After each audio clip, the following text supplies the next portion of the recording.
जगदीश हरे, स्वामी जय जगदीश हरे।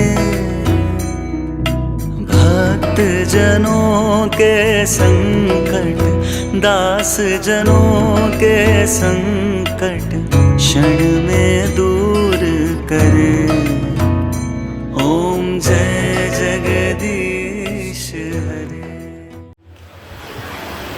પપ્પા સોરી બાપુજી, હવે પ્લીઝ આ લંગોટના ધોતીની જગ્યાએ કોઈ વ્યવસ્થિત કપડાં પહેરી લેજો. મારો ફ્રેન્ડ એ કહે છે કે આપણા ઘરમાં નટ્સ નથી. અરે બેટા, આપણે આ લંગોટ ને ધોતી જો તમને ન ગમતા હોય તો હું હમણાં જ તમે કહો છો એવા કપડાં પહેરી લઉં. કઈ મારા વસ્ત્રો બદલવાથી આત્મા થોડો બદલાઈ જવાનો છે. હાય બેનો. અરે બસ મારા વોટ્સએપ ચાલે. બસ. બેસો ને બધા.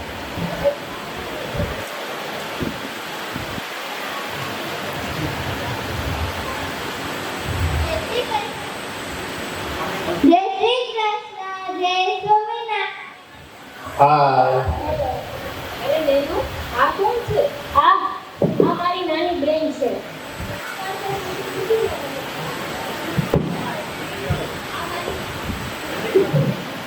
આ મારી નાની બેન છે. સંસ્કાર તો ફૂટીને ભર્યા છે. આખો દિવસ મારો મજાક જ ઉડાડવા પડે છે. અરે બેસો ને બધા, બેસો. હા.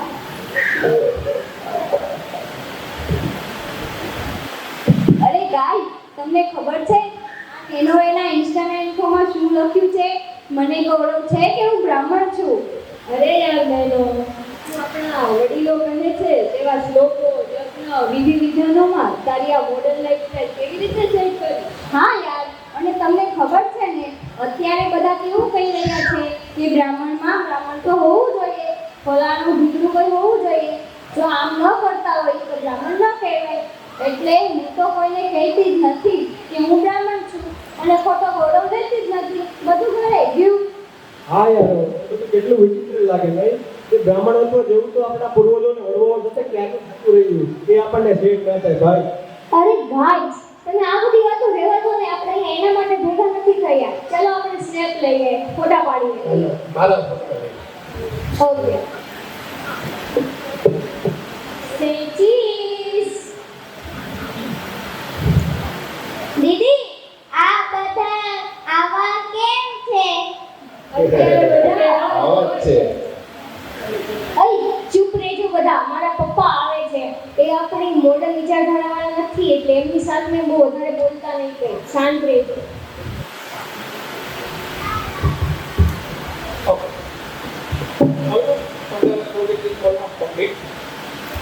Okay, I will call you back later. Okay. આવો પધારો. શ્રેષ્ઠ કુળના, શ્રેષ્ઠ માતા પિતાના, શ્રેષ્ઠ સંતાનોને જય શ્રી કૃષ્ણ, જય સ્વામિનારાયણ. હેલો. હેલો. હાય. ઓકે, હાય. શું ચાલે છે બધું મજામાં? કોલેજમાં કેવું છે? અંકલ, તમે ભણ્યા છો? જો બેટા, ખરેખર તો હું ભણ્યો છું ખરું, પણ ભણ્યો વધારે. આજે તમારી જાણ ખાતર થોડું શિક્ષણ સાથે સંસ્કાર પણ લીધો છે. એને જોઈ લીધું? Yes, yes. Okay, thank you. નેડો, શું તમે બેસી જાઓ છો? તમારે ઓફિસ જવાનું લેટ નથી થતું? ઓહો, ડાયટ બાપુજીમાંથી ગયેલો.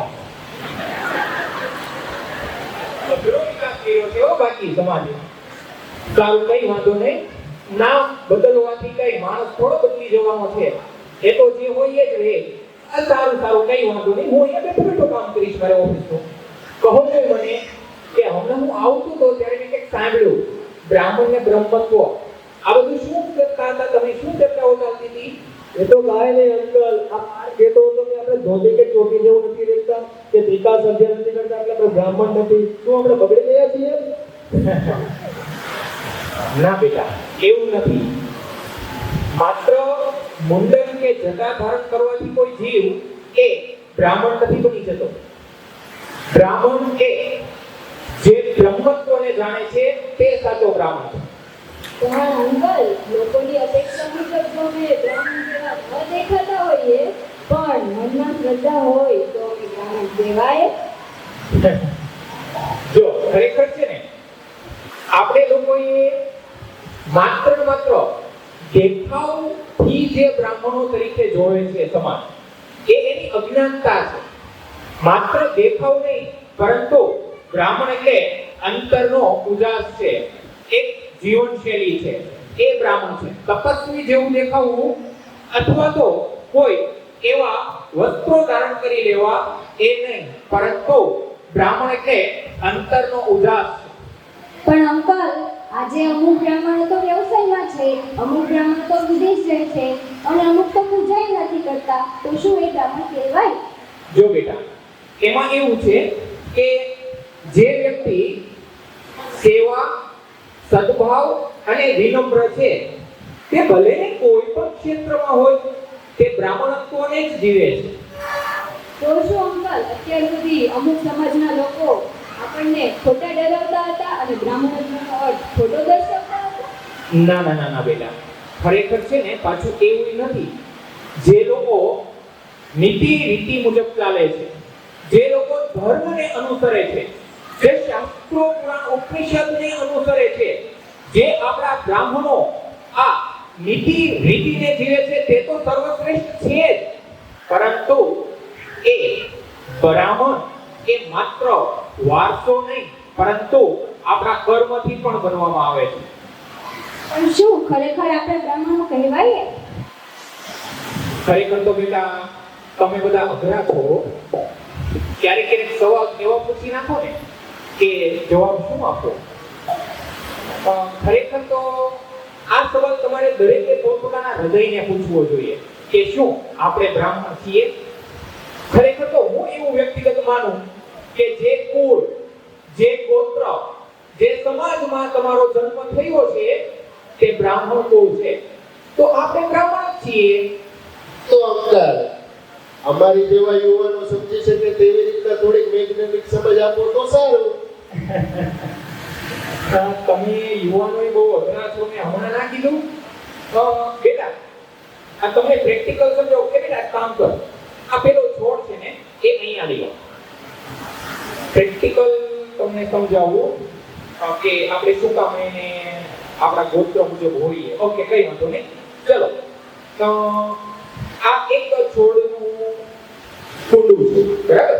હવે એવું માનો, એવી કલ્પના કરો કે મારા હાથમાં કેરીનું ગોટલું છે. કલ્પના કરવાની છે જેવી રીતના વૃક્ષારોપણ થાય, ખરેખર વૃક્ષારોપણ ન થતું ને છોડનું થાય ને, એવી રીતના કલ્પના કરો ગોટલું મારા હાથમાં છે, તો આપણે બધા ગોટલા રોપણ કરીએ. હવે આ કેરીનું ગોટલું છે, હું આમાં વાવું છું, તો કહો જોઈએ મને આમાંથી શું ઉગશે? આંબો જ ઉગે ને. બસ, તો આપણે જે કુળમાં છીએ, જે માંથી આપણો જન્મ થયો છે યુવાનો, તે આપણે બ્રાહ્મણ જ છીએ. પણ અંકલ, એ આંબો ફળ જ ન આપે તો? ફળ જ ન આપે તો બરાબર છે બેટા. કોઈ પણ આંબો જો ફળ ના આપે ને તો એને ધૂતકારવો એ અયોગ્ય છે. આપણે એને યોગ્ય ખાતર, પાણી અને માવજત કરીએ ને તો જ્યારે એને ઉચિત વાતાવરણ મળશે ને ત્યારે આ જ આંબો સમાજને પોતાના મીઠા મીઠા ફળ આપશે, કેરી આપશે. અને આ કેરીમાં ચાંદી પડી જાય તો? અઘરા છો, ન કહેવાય પણ તો કે જો કેરીમાં ચાંદી પડે તો એ જેની કેરી હોય એને ચિંતા કરવાની, એને વિચારવાનું કે ખરાબ ભાગ છે એટલો જ દૂર કરવો છે કે આખી કેરીને દૂર કરી અને આખે આખો તાબો બચાવવો છે, એ કેને વિચારવું. અમુક લોકો તો એમ કહે છે કે આપણે બ્રાહ્મણ આપણો ધર્મ ચૂકી ગયા છીએ, તો ખરેખર આપણો ધર્મ છે શું? તમે અઘરા છો. તમે શું મને ઇન્ટરનેટનો ડીપસીક કે જે જીટીપી માનો છો? ના અંકલ, એવું નથી. પણ ક્યારેય આમ ખુલ્લા મનથી કોઈ જોડે બ્રાહ્મણ કે બ્રાહ્મણત્વ વિશેની વાત જ નથી કરી, કોઈ પ્રશ્ન ઉકેલવાનો પ્રયત્ન જ નથી કર્યો. બ્રાહ્મણ શબ્દથી તો દૂર જ ભાગતા રહ્યા છે. આજે ખબર પડી કે હકીકત શું છે. ગાઈસ, હું કહેતી હતી ને મારા પપ્પા ખૂબ જ મજાના માણસ છે. મજા આવી જશે એમની સાથે. ભાવમાં હવે આ બધું છોડો અને ભૂખ લાગી છે ભાઈ. કોઈ સ્વીગી ઝોમેટો કરો અને મસ્ત મજાનો સાચા ઘીનો શીરો મંગાવો ભાઈ. શું અંકલ તમે છે અમારી મોડર્ન જનરેશનને તો ફાસ્ટ ફૂડ જ ભાવે ને. ફાસ્ટ ફૂડ એ બેટા શીરો ફાસ્ટ બને કે નહીં? ફાસ્ટ જ બને. હા જો તમને ખબર નહીં હોય પણ કહી દઉં કે શાસ્ત્રોમાં કીધું છે કે બ્રાહ્મણના ઘરનું ભોજન તે ભોજન નથી હોતું, તે તો એક પ્રસાદ હોય છે. અને તમે ભાગ્યશાળી છો કે તમને તમારા ઘરનું ભોજન એ પ્રસાદના સ્વરૂપમાં મળે છે.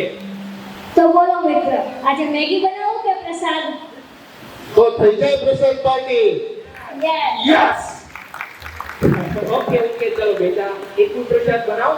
પણ મને એ કહો છો કે જરાક તમે શું ધર્મનું કહેતા હતા?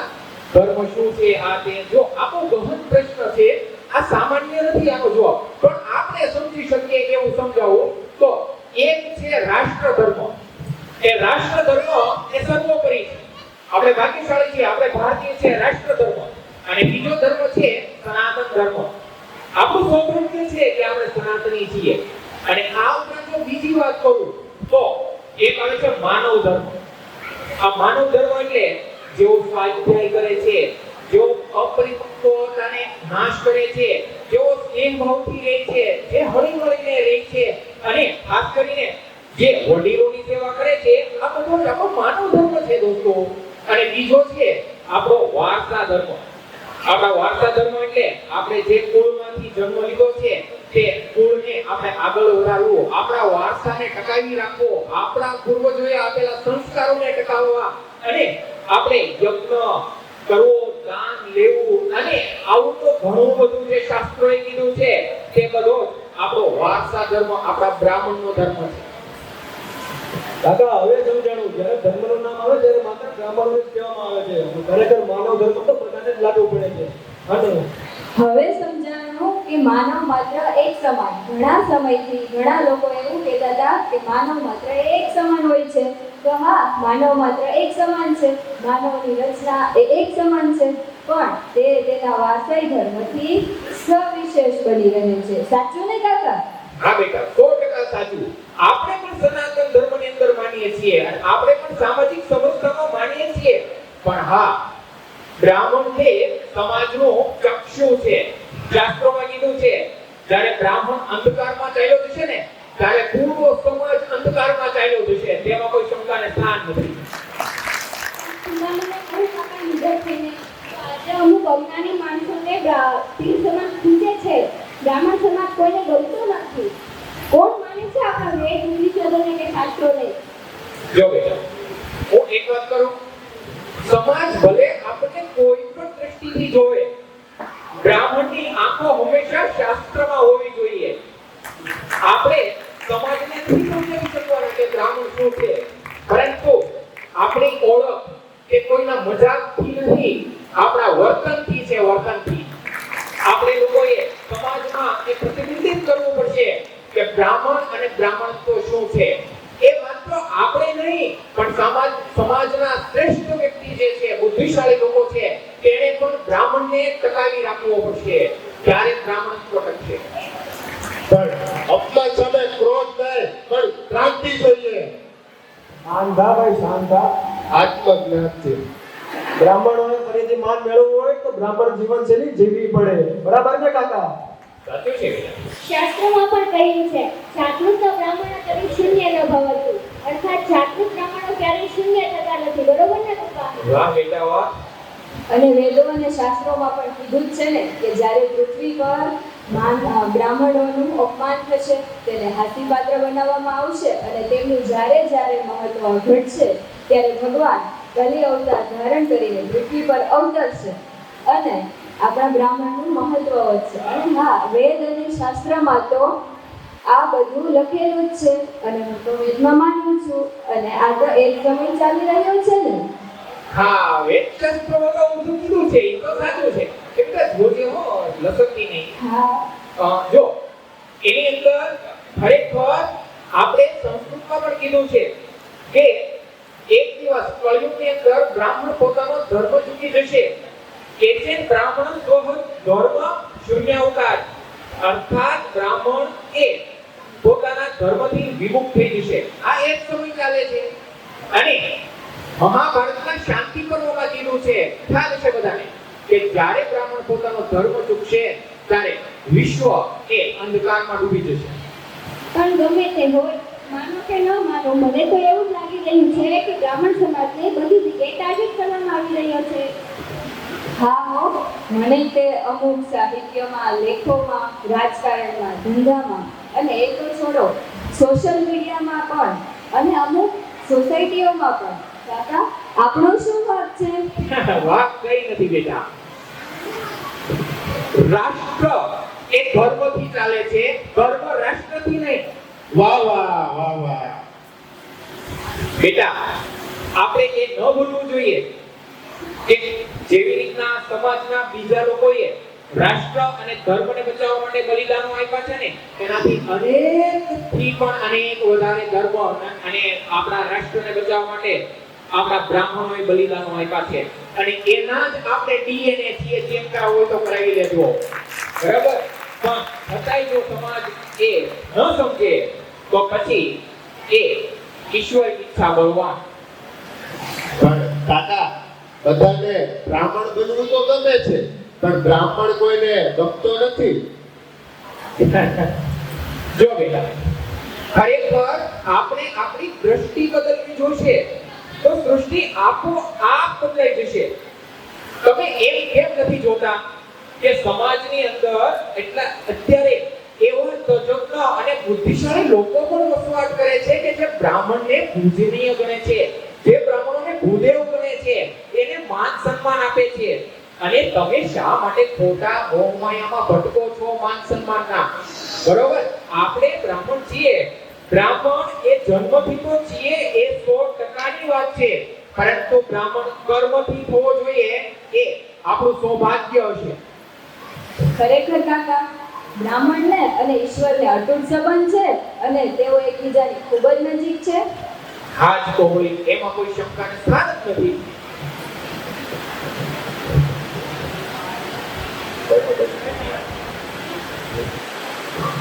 હે કાકા, એ સાચું છે કે બધી વિધિ વિધાનપૂર્વક જ કરવી જોઈએ, એમાં કોઈ શોર્ટકટ ના ચાલે, અથવા કોઈ સાધન કે સાધક યોગ્ય નથી તો ના કરવી જોઈએ? જો હું શું કહું છું કે તમે લોકો છે ને એ અલગ અલગ કોઈ પણ પ્રશ્નની અંદર પ્રયોગ કરીને બતાવવા માટે ખૂબ કહો છો. તમે ભણેલા એજ્યુકેટેડ લોકોની પ્રોબ્લેમ જ આ છે કે તમે શાસ્ત્રોને પણ એ કોઈ અલગ અલગ દ્રષ્ટાંતોથી સમજવા માંગતા હોય. તો બેટા એક કામ કરજો, પેલો રસોડામાંથી ગરમ પાણીનું કે ઠંડા પાણીનું જે કંઈ પણ તપેલું છે એ અહીંયા લાવવું જોઈએ. હમણાં પ્રયોગ કરીને બતાવી દઉં. તમે કહો છો ને કે ભગવાન છે કે નહીં, મૂકો. દેખાય છે આ પાણીમાંથી ધુમાડા નીકળે છે, કયો જોઈ કે આ પાણી ઠંડુ છે કે ગરમ? ઠંડુ છે, ગરમ ગરમ છે. છે, ઠંડુ છે, ગરમ છે. બસ. આ જ વસ્તુ છે. તમારું અનુમાન અત્યારે તમારા વિશ્વાસમાં છે જ નહીં. બસ ધર્મનું આવું છે. અહીંયા ઉપસ્થિત હોય અથવા તો સમાજની અંદર છે એવા સાધુ સંતો, શાસ્ત્રો, પુરાણ, ઉપનિષદો અને શ્રેષ્ઠ બ્રાહ્મણોએ વારંવાર કીધું છે કે ભગવાન છે, પણ આપણે એને ખોટા ગણીએ છીએ અને અનુમાન આપણું એ અલગ અલગ રીતનો થાય છે. પણ જો અનુમાનનો વિશ્વાસ ન હોય તો તમે શું કરશો? પ્રયોગ કરશો ને. જો અનુમાન તમારું ખોટું હોય તો તમે શું કરશો? પ્રયોગ કરશો. આની અંદર આંગળી મોળી અને ટ્રાય કરશો કે આ પાણી ઠંડુ છે કે ગરમ. તો આ પાણીની આપણે જો એવી રીતના કલ્પના કરીને પ્રયોગથી જાણી શકતા હોય પાણી ઠંડુ છે ગરમ, તો હવે ભગવાનને પ્રાપ્ત કરવા છે તો ભગવાનને પ્રાપ્ત કરવા માટે પ્રયોગ કરવો પડશે. અને એ પ્રયોગ તમારે શાસ્ત્રોની અંદર લખેલી વિધિ મુજબ, નીતિ મુજબ અને નીતિ નિયમો મુજબ તમે એનું પાલન કરશો તો ભગવાન અવશ્ય પ્રાપ્ત થશે. અને એ ભગવાનની સામે તમારે કોઈ પણ પ્રશ્ન હોય તેનું સંપૂર્ણ નિરાકરણ થશે. તો કાકા એનો અર્થ તો એ જ થયો જો ખાવામાં કેરીના રસની જગ્યાએ કોઈ પપૈયાનો રસ આપી દે તો ટેસ્ટમાં ખબર ન પડે અને શરીરને પોષક તત્વો જ બીજા મળી જાય. અમારી કોલેજના ફ્રેન્ડ્સ એમ પણ કહે છે પપ્પા કે બ્રાહ્મણોએ સમાજનું શોષણ કર્યું છે. જો ખરેખર કહું તો મને બે અહીંયા પ્રશ્નો થાય છે. તમે યુવાન છો, તમારા મનમાં કેટલા પ્રશ્નો હોય. આ હમણાં આ ભાઈએ મને કીધું કે ભાઈ આપણે સાધનો અથવા તો કોઈ અન્ય લોકો પાસે વિધિ વિધાન કરાવીએ જે ઉચિત નથી તો શું એ વિધિ પહોંચે કરી?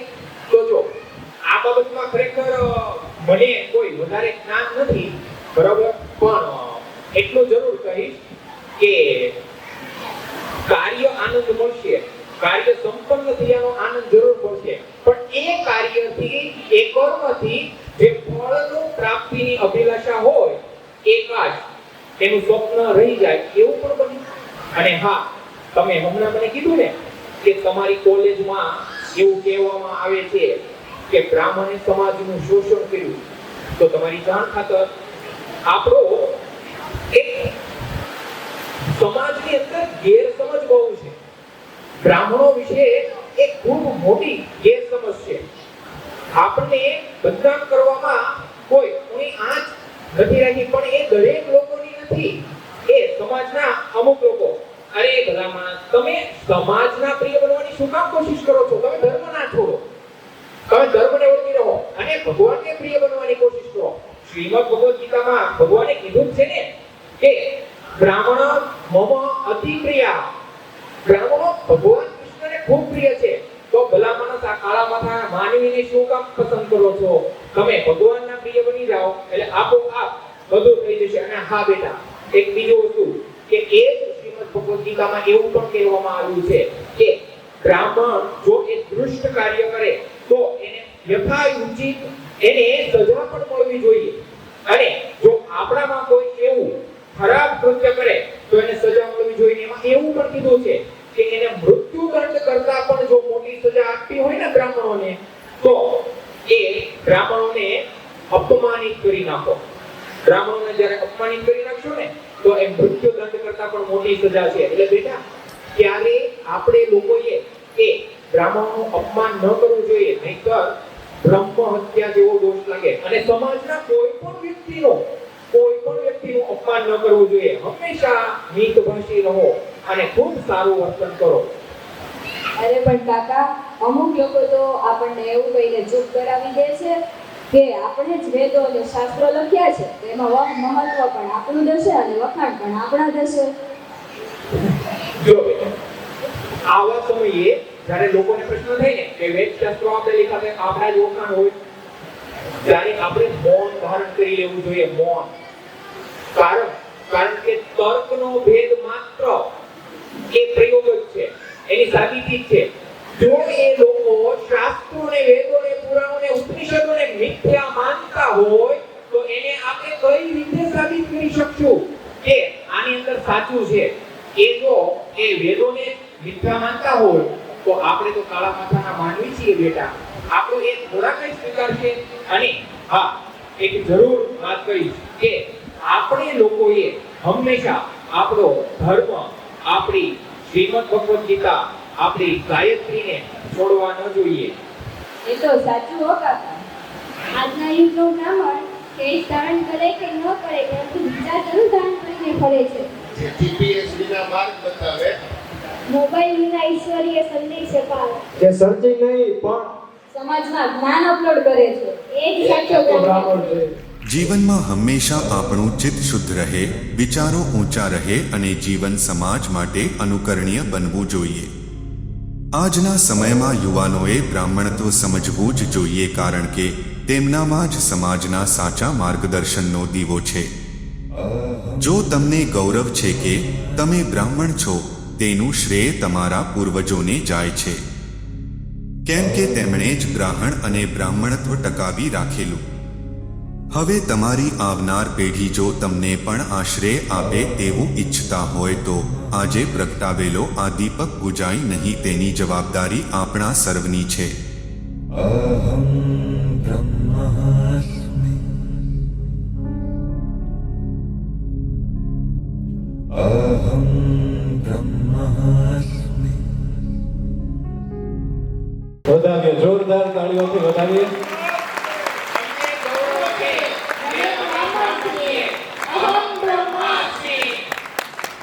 અમને